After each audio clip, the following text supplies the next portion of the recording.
बहुत बड़े बड़े जो स्टेचू बन रहे हैं वहाँ पे भी आपको उन्मनी और सांभवी मुद्रा दिखेगी भगवान शिव की प्रतिमा में।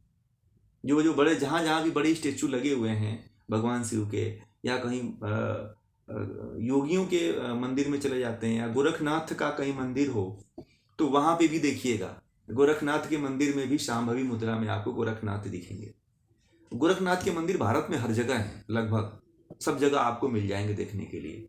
तो वहाँ पे आप देख सकते हैं कि गोरखनाथ भी जो है भगवान शिव की तरह सांभवी मुद्रा में ही दिखते हैं। तो ये सिद्ध योगियों का लक्षण है एक तरह से, यानी कि वह कुंडलिनी और सुषुम्ना तक पहुंचे हुए होते हैं। ठीक है ना। हाँ, सांभवी मतलब भूमध्य। ठीक है। इसको करने के बाद जो है ना थोड़ा सा शुरुआती दौर में तो दर्द होता है, बाद में ये समस्या दूर हो जाती है और व्यक्ति जब उसको उसके रस को और उसके आनंद को प्राप्त करने लगता है। फिर तो जो प्रारंभिक साधक होते हैं उनको समस्याएं आती हैं, परंतु जब ये उसमें पूर्ण हो जाता है तब जो है वह नहीं होता है। ठीक है ना।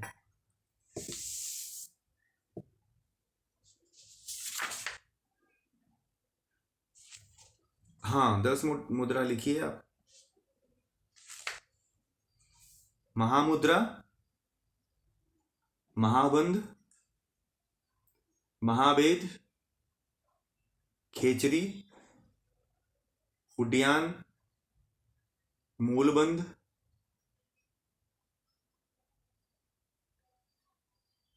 महावेद, हाँ महावेद, खेचरी, उड्डयन,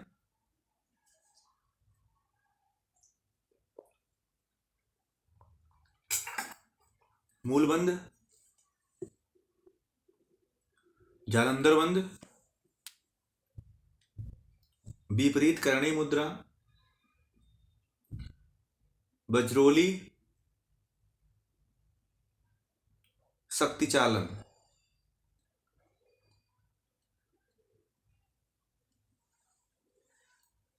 ठीक है ना। 10 मुद्राएं हैं, आप इनको याद रखिए।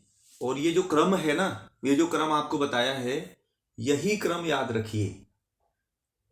ठीक है।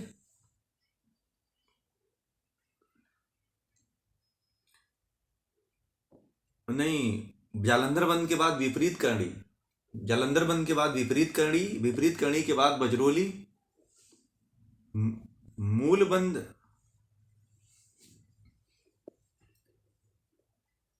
नहीं महा, सुनिए एक बार ध्यान से सुनिए आप लोग। महाबंद, महामुद्रा, सॉरी, पहला महामुद्रा, दूसरा महाबंद, तीसरा महावेद, चौथा खेचरी, पांचवा उड्डयन, छठवां मूलबंद, सातवां जालंधर बंद, आठवां विपरीत करणी, नौवां बजरोली और 10वां शक्ति चालन। ठीक है। इस तरह से आप लोग जो है ये 10 मुद्राओं को याद रखिए। ठीक है।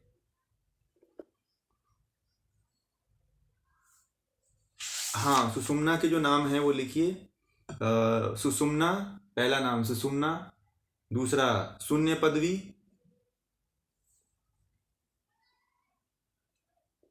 ब्रह्मरंध्र, ये पुस्तक में सब है, महापथ, शमशान, शांभवी, मध्य मार्ग, ये जो है सुषुम्ना के नाम हैं। अगर कभी ये नाम कहीं भी आ जाए अगर आपको हठ योग के ग्रंथों में पढ़ने के लिए, तो आप ये समझना कि सुषुम्ना ही है, इनका सभी का अर्थ जो है सुषुम्ना ही है, कभी भी ऐसा आता है तो। ठीक है।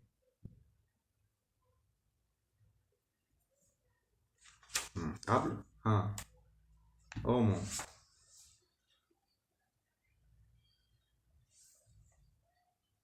हाँ हाँ, बड़ा हो जाना, इसके गरिमा मतलब भारी हो जाना। हाँ, लघिमा का हल्का हो जाना।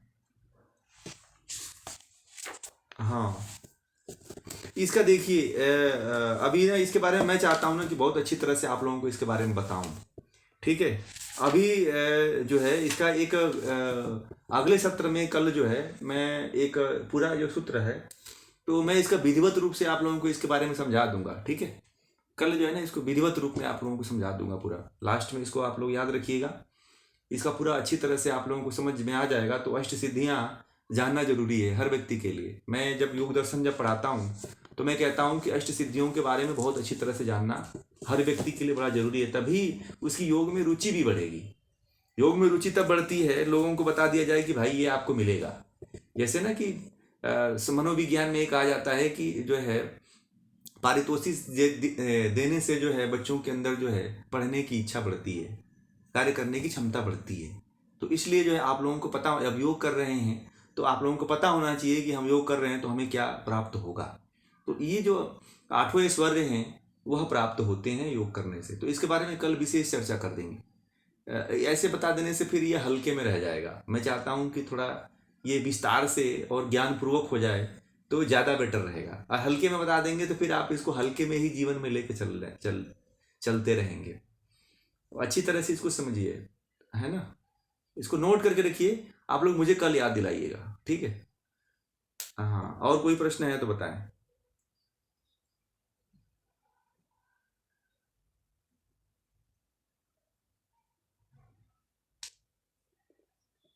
सांभवी सांभवी अगर कहीं आता है तो समझिए कि वो सुषुम्ना ही है।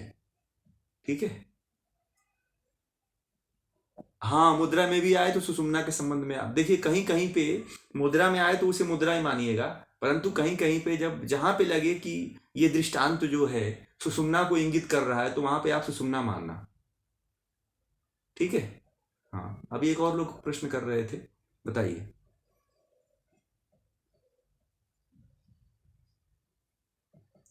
संप्रजात समाधि, इसके लिए तो फिर आपको योग दर्शन पढ़ना पड़ेगा, तब आपको समझ में आएगा।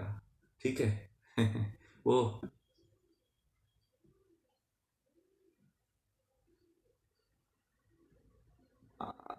हाँ, वो है, परंतु ये जो है ना ये योग दर्शन का पार्ट है, इसीलिए मैंने उसमें जो लोग दर्शन पढ़े हैं वो लोग इस बात को समझ जाए, इसलिए मैंने उस चीज़ को बोल दिया कि उसमें तो इसका वर्णन नहीं है, परंतु अन्य जो इसके बारे में टीकाएं लिखी हुई हैं तो उन टीकाओं में इसका वर्णन है कि जो है योगी जो होता है वो संप्रजात समाधि को प्राप्त कर लेता है।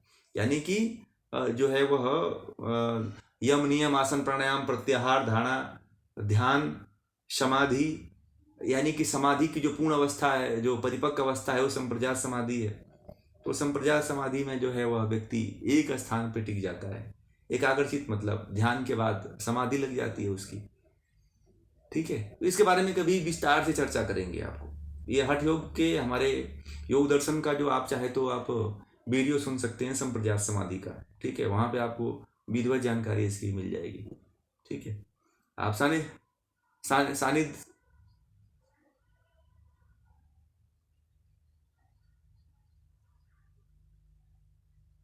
हाँ हाँ, वो सेंड कर देंगे आप लोग को।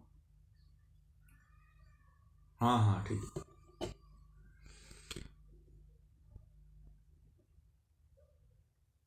नहीं नहीं नहीं, वो राजयोग ही, जैसे राजयोग ही असंप्रजात समाधि है। ठीक है, हाँ। हाँ हाँ, उसके बाद असंप्रजात, परंतु वैराग्य प्राप्त होता है, बिना वैराग्य के नहीं होता है। हठ हठ हठ योग में भी वैराग्य होना जरूरी है।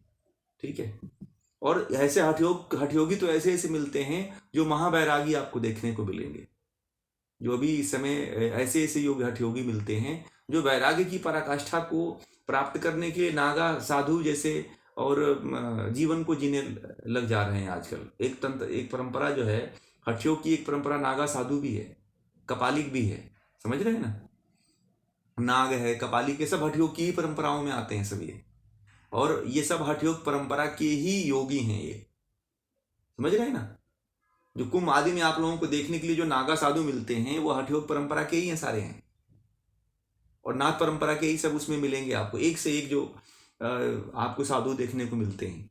तो उसमें नागा जो है, ऐसा नहीं कि नागा सब वस्त्र हीन होते हैं, कुछ नागा ऐसे होते हैं जो वस्त्र भी धारण करते हैं। अलग अलग तरह से मिलते हैं, नागाओं का कैटेगरी है इसमें। तो हठ योगियों का कैटेगरी अलग अलग है, और बहुत हठ योगी हैं। मैं बता रहा हूँ, हर कुंभ के मेले में 10,000 हठ योगी व्यक्ति जो है हठ योग की साधना में जाते हैं लोग, और कहाँ जाते हैं और कहाँ रहते हैं किसी को नहीं पता चलता है। अद्भुत है ये चीज़। आप देखिएगा, जब कुंभ का मेला लगता है तो उसमें ये न्यूज़पेपरों में आता है कि आज जो है इतने नागा सन्यासी लोग बने, परंतु वो नागा सन्यासी लेने के बाद जो है हठ योग की साधना शिक्षा लेने के बाद वो कहाँ जाते हैं, कहाँ साधना करते हैं, किसी को नहीं पता चलता है। इतना वो गुप्त रहते हैं। आप तो ऐसे दिखा करके कभी करोगे, आप शो करके करोगे, परंतु वो जो भी साधना करते हैं, सिद्धियां करते हैं, साधना करते हैं, वो कभी कोई उनको देखता ही नहीं साधना करते हुए। इतना छुप करके करते हैं वो लोग। ठीक है।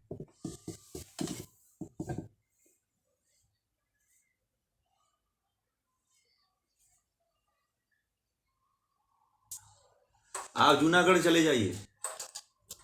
हाँ, आप यहीं गुजरात में है ना, तो आप जूनागढ़ जाइए। जूनागढ़ में जो है वो जूना अखाड़ा है ना, जूना अखाड़े के सामने ही गोरखनाथ आश्रम है। हाँ, आप जाइए। मैं तो पूरे भारत में हूँ।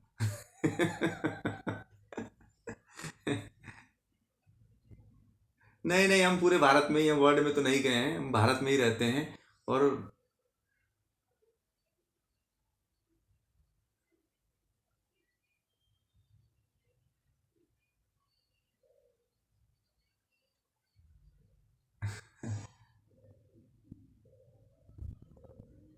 धन्यवाद धन्यवाद। आप लोग एक बार जूनागढ़ जरूर जाइए। मैं कहता हूँ जूनागढ़ जो है गुजरात की और भारत की सबसे पुरानी तपस्थली है। और योगियों की, अगर योगियों को जानना है ना, जूनागढ़ में दिखाई नहीं देते हैं आपको। अगर आप श्रद्धा से जाओगे ना तो वास्तव में आपको योगी मिल जाएंगे। जूनागढ़ ऐसी स्थली है कि आज की नहीं है, वो प्राचीन समय से चली आ रही है वो। और कोई उसको जानता थोड़ी। यहाँ तो लोग जाते हैं तो पिकनिक मनाने जाते हैं ना, तो इसलिए उनको पिकनिक की तरह सब दिखता है वहाँ पे। ठीक है, बहुत अद्भुत। हाँ, वैसे आपको जूनागढ़ में, हाँ हाँ हाँ, वहाँ पे सब मिले।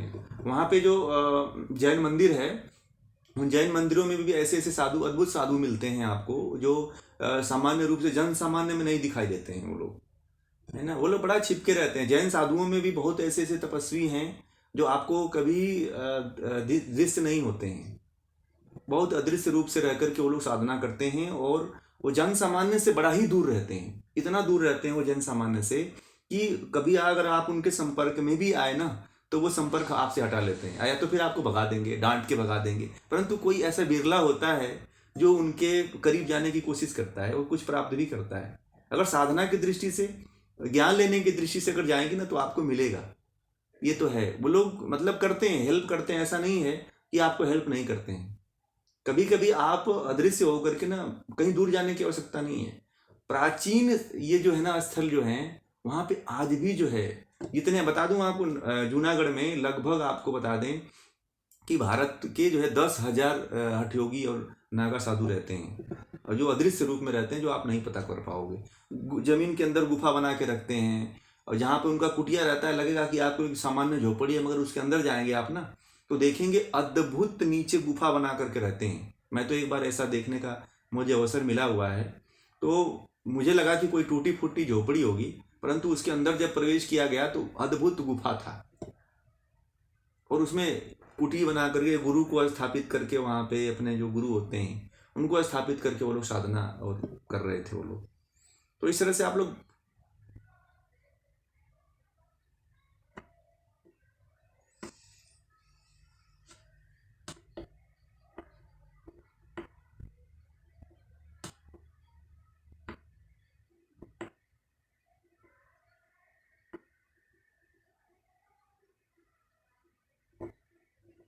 हाँ हाँ, नहीं आते हैं वो लोग।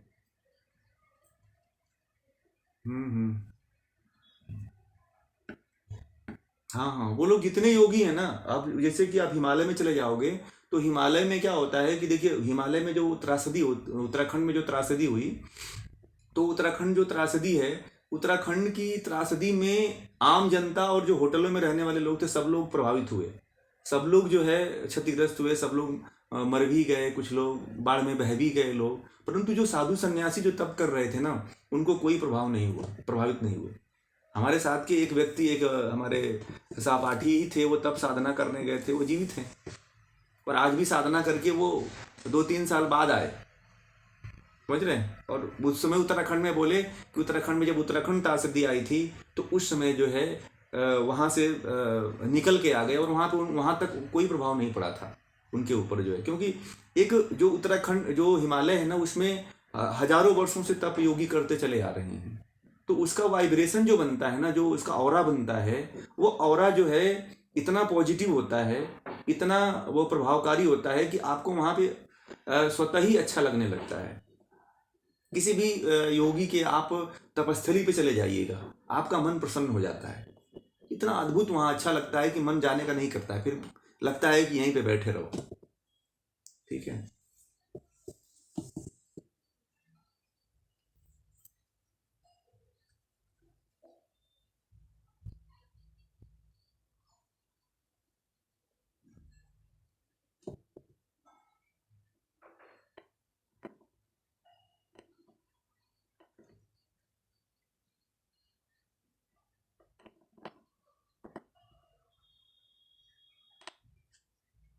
हाँ, सब आ जाता है उसमें, सब ये इसमें जो है ना, साधना के लिए बहुत अच्छी जगहें हैं। आप भी चाहते हो तो साधना करने की दृष्टि से आप लोग, कोई अगर इसमें से जाना चाहता है तो जा सकता है।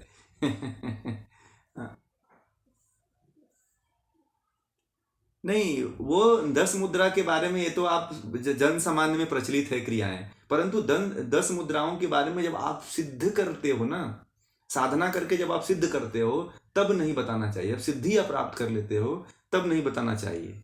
वो रहस्य तो आपको, हाँ, ये तो सब जानते हैं, ये तो सबके पास पुस्तक पड़ी हुई है और सब लोग जानते हैं कि इस तरह से करना चाहिए, परंतु इसकी जो तात्विक सिद्धि है वह केवल जो योगी होता है वही सिद्ध करके प्राप्त करता है।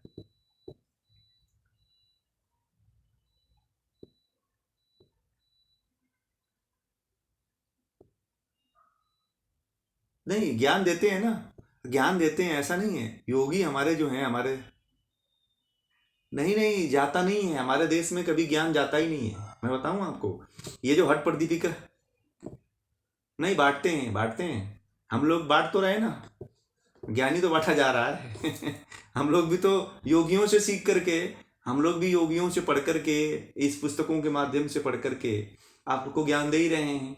अब ये है कि इसमें जो सिद्ध हो चुके होते हैं वह ज्ञान देने नहीं आते, उनको कुछ पड़ी नहीं रहती दुनिया की, ठीक है, उनको कुछ नहीं पड़ी रहती है, परंतु जो ज्ञान प्राचीन काल में जो इन उनसे और हमसे जो श्रेष्ठ योगी हुए हैं, चाहे आप योगी हो जाएंगे, हाँ, अगर आप समाज कल्याण करना चाहते हो सिद्ध करने के बाद, कुंडलिनी को जागृत करने के बाद, तो करिएगा आप, और उसमें फिर आपको तब जो आत्मज्ञान हो जाएगा, ये जो सामान्य ज्ञान है आपका अभी, उस सामान्य ज्ञान से आप ऊपर उठ जाओगे, ऐसा भी है। फिर आपको पता चलेगा कि किसको ज्ञान देना चाहिए, किसको नहीं देना चाहिए, इसमें ऐसा भी है।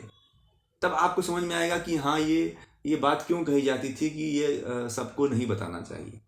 जब कुंडलिनी जागृत होती है तो वह सामान्य ज्ञान और जो कुंडलिनी जागरण होने के बाद जो ज्ञान मिलता है, उसमें जमीन आसमान का फर्क होता है।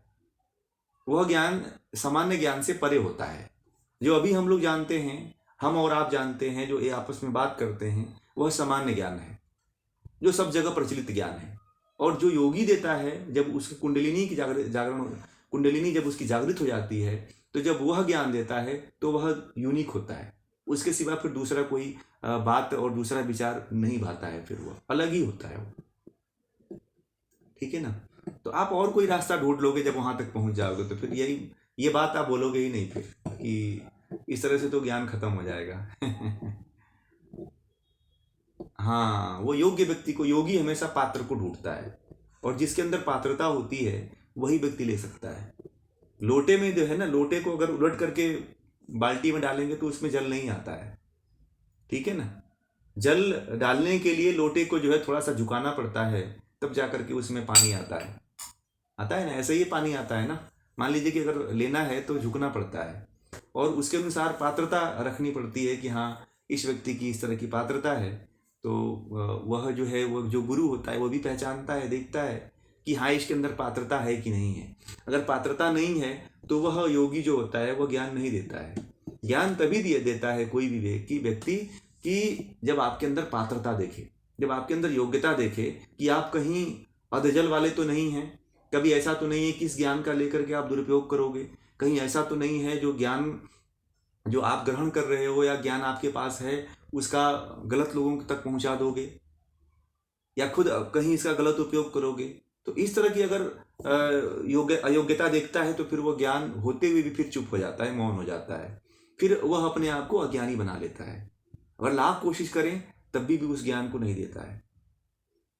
बहुत से ऐसे योगी, अभी आप चले जाइए हिमालय आदि के क्षेत्रों में, तो ऐसे ऐसे योगी पड़े हुए हैं जो 1000 तरह की और अद्भुत शक्तियां जानते हैं, हजारों उनके पास सिद्धियां हैं, परंतु होता क्या है कि वह उनके तरह जो है आप पात्र नहीं हो पाते हैं, या फिर उनकी तरह जैसा लगता है, उनको ऐसा लगता है कि आप उनके पात्र नहीं हैं, योग्य नहीं हैं, इसलिए वह ज्ञान आप लोगों के सामने या आपसे प्रेषित नहीं करते हैं।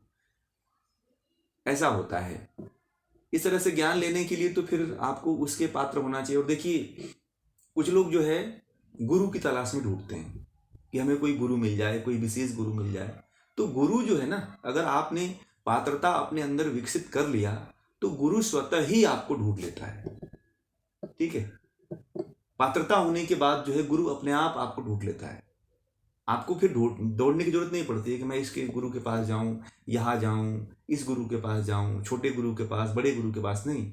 आप केवल जो है पात्रता विकसित कर लीजिए अपने अंदर।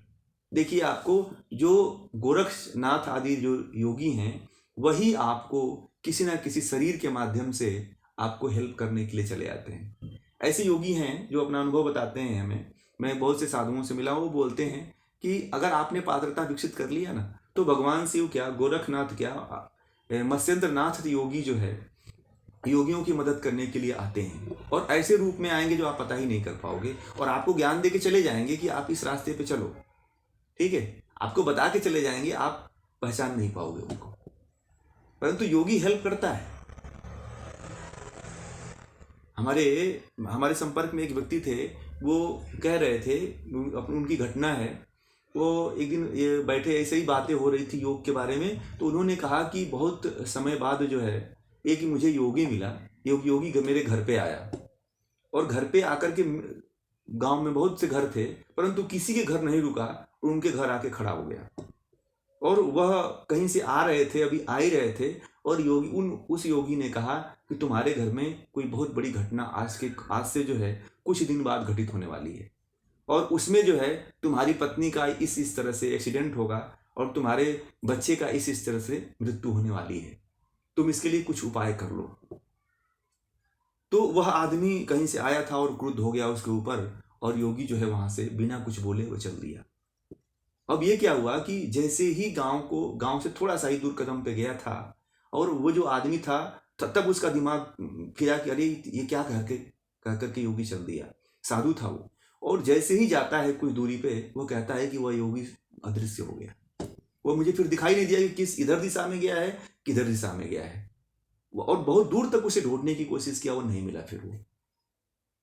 और वो बता रहे थे कि इसके बाद जो है जैसा उसने बता के गया था वैसे वैसा घटना मेरे घर में घटित हो गई। अभी उनके पास कोई नहीं है, उनके जो था उनका पूरा नष्ट हो गया। तो वही है कि कभी कभी ऐसे योगी स्वतः ही प्रकट हो जाते हैं, स्वतः ही देखने को सुनने को आपको मिल जाते हैं, आपको पता ही नहीं चलेगा।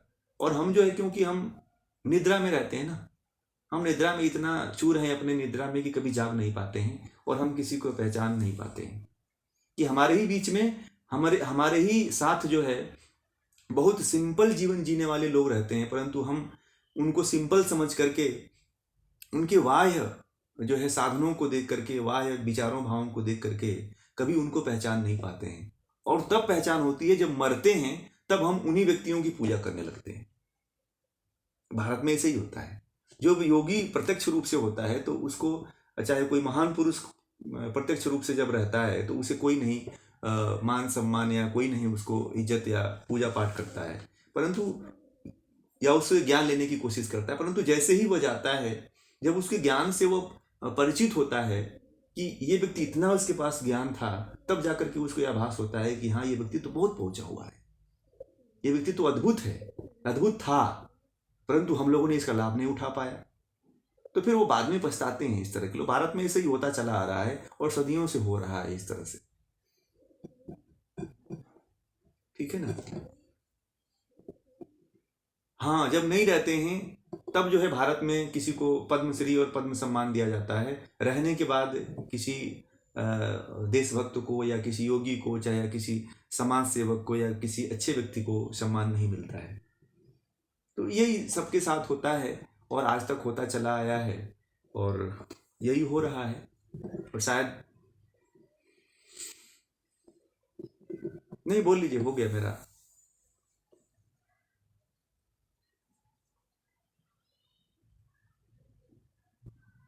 नहीं, यहाँ पे जो अभी हठपट दीपिका में जो ये बात कही है कि बिना कुंभ के कुंडलिनी जागरण नहीं होता है। केवल कुंडलिनी जागरण होती है तो वह आत्मज्ञान तक आपको लेके जाती है, परंतु उसके बाद जो है कुंडलिनी पूरी तरह से जागृत जो करना है, कुंडलिनी के द्वार को खोलना है, तो इसके लिए जो है फिर आपको मुद्रा का अभ्यास करना पड़ेगा। मुद्रा है, उसके बाद नादानुसंधान है, तब जाकर के मोक्ष की प्राप्ति होती है। ठीक है। जो समाधि है, अभी तो समाधि आनी बाकी है। अभी मुद्रा के बाद फिर 10 मुद्राओं के बाद जो है फिर समाधि आएगी। ये मुद्राएं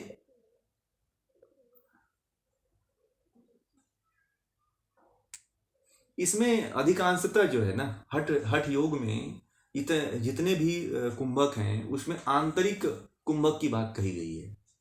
ठीक है, अधिकांशतः में आंतरिक कुंभक की बात कही गई है। और देखिए, हठ मार्ग जो है ना, बड़ा ही अलग मार्ग है, अद्भुत मार्ग है। हठ मार्ग ऐसा मार्ग है कि जिसमें कोई किसी भी तरह का, किसी भी स्तर का व्यक्ति है, अगर इन क्रियाओं की साधना करता है तो वह उस परम सत्ता तक, यानी कि कुंडलिनी को जागृत कर सकता है, वह आत्मज्ञान को प्राप्त कर सकता है। ऐसा योगियों का मत है। ठीक है।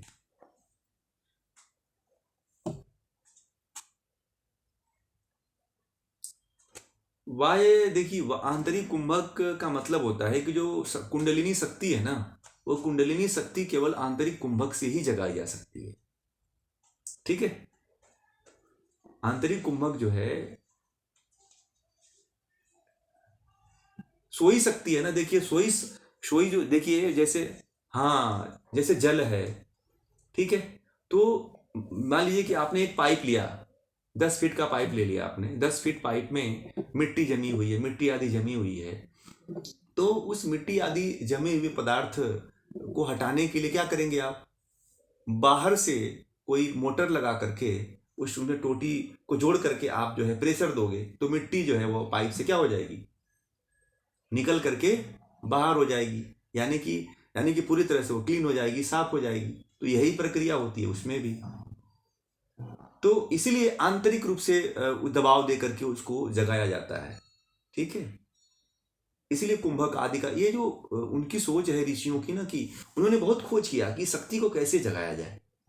तो उन्होंने जगाने के लिए सोचा कि इस तरह से तो जगेगी नहीं। तो उन्होंने आसन आदि का आविष्कार किया कि पहले इसको ना शरीर को फ्लेक्सिबल बना लेते हैं, पहले आसन आदि से इसको दृढ़ता दे देते हैं, स्थिरता दे देते हैं। उसके बाद से जो है प्राण के द्वारा जो है इसमें धक्का दे करके, इसमें जो नस नाड़ियों में जो अवरुद्धता है इसको दूर करके जो है उसको जागृत किया जाए। ठीक है। तो कोई कभी कभी देखिएगा, कभी कभी धूल भरे अगर पाइप रहते हैं तो वैक्यूम एयर कंडीशनर आजकल मशीनें आ गई हैं कि हवा के द्वारा साफ किया जाता है ना।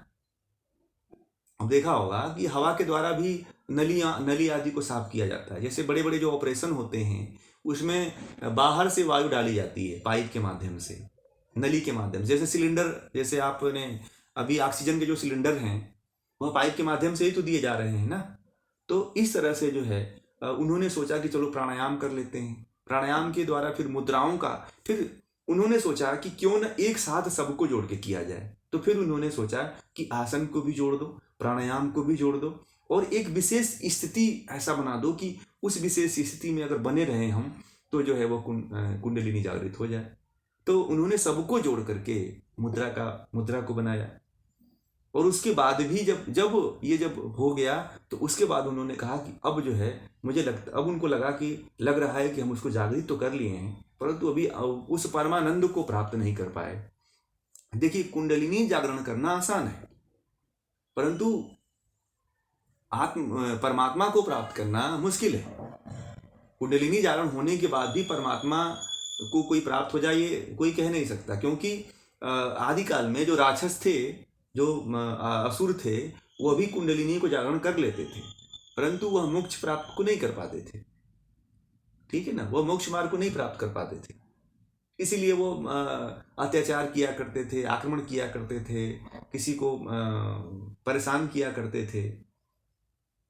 ठीक है ना, तो अभी इसके लिए आपको और संघर्ष करना पड़ेगा। इसके लिए भी समाधि लगानी पड़ेगी, नादानुसंधान का उपयोग करना पड़ेगा, नाद को सुनना पड़ेगा, नाद जो 6 नाद हैं उनका साधन करना पड़ेगा, तब जाकर के कुंडलिनी जागृत होती है। ठीक है ना, तो ये इस तरह से ऋषियों ने एक मार्ग खोजा है। अभी आप तंत्र में, जैसे तंत्र का एक अंश पढ़ रहे हैं हठप्रदीपिका, अभी और भी बहुत से ऐसे तंत्र के ग्रंथ हैं जहाँ पे आप जाएंगे, जहाँ पे और अलग मार्ग मिलेगा आपको कुंडलिनी को जागरण करने का। अभी तो ये दूसरा हठ आसन और इसके माध्यम से आप कुंडलिनी का जागरण कर रहे हैं, परंतु जैसे दूसरे मार्ग, दूसरे पुस्तकों को पढ़ेंगे, जैसे वशिष्ठ संहिता पढ़ेंगे तो उसमें दूसरा मार्ग मिलेगा। आपसित सिद्धांत पद्धति पढ़ोगे तो आप उसमें दूसरा मार्ग मिलेगा। ठीक है, अलग अलग उन्होंने अलग अलग मार्ग बताया है कि एक एक स्टेप बताया है कि इस स्टेप पे चलो, फिर इस स्टेप पे चलो, फिर इस स्टेप पे चलो, तो आप जो है आगे बढ़ पाओगे। ठीक है ना। चलिए, तो 5:30 भी हो गया, तो आप लोगों का भी काफ़ी समय हो गया, 1.5 घंटे का। तो इस सत्र को फिर यहीं पे पूरा करते हैं, और एक बार जो है आप सभी लोग जो है ओम का नाद करेंगे, और उसके बाद जो है 2 प्रश्न याद रखिएगा कल जो है, एक तो अष्ट सिद्धियाँ, और दूसरा जो है प्रणव का, यानी कि ओम का नाद। ओम का नाद में आप सभी लोग अपना माइक ऑन करके रखें। ठीक है, हमको सुनाई देना चाहिए कि आप लोग जो है ओम का नाद सही करते हो कि नहीं करते हो, क्योंकि लगभग गलत लोग करते हैं नाद जो है ओम का। तो कल इसके बारे में भी चर्चा करेंगे, ओम का नाद कैसे करते हैं, और दूसरा जो है अष्ट सिद्धियाँ वो कौन कौन सी हैं, उसको विस्तार पूर्वक समझाने का प्रयास करेंगे। तो ये 2 प्रश्न आप लोग याद रखिएगा, वो क्लास के अंत में। अगर पहले आप लोग 10 मिनट पहले जुड़ जाते हैं तब तो 10 मिनट में हम इसको ख़त्म कर लेते हैं, परंतु जुड़ते नहीं हैं लोग, काफ़ी लोग लेट से जुड़ रहे हैं। आप लोग पहले जुड़ा करिए, तो मैं पहले ही इसको पूर्ण करने का प्रयास करूँगा, या लास्ट में अगर जुड़ते हैं तो लास्ट में करेंगे। ठीक है, चलिए एक बार ओम का लंबा नाद करेंगे, फिर शांति पाठ।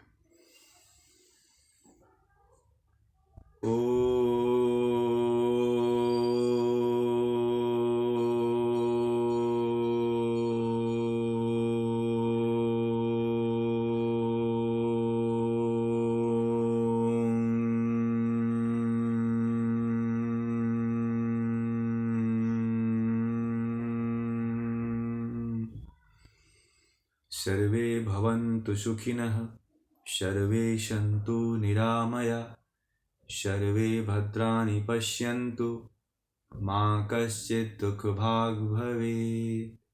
ओम शांति शांति शांति।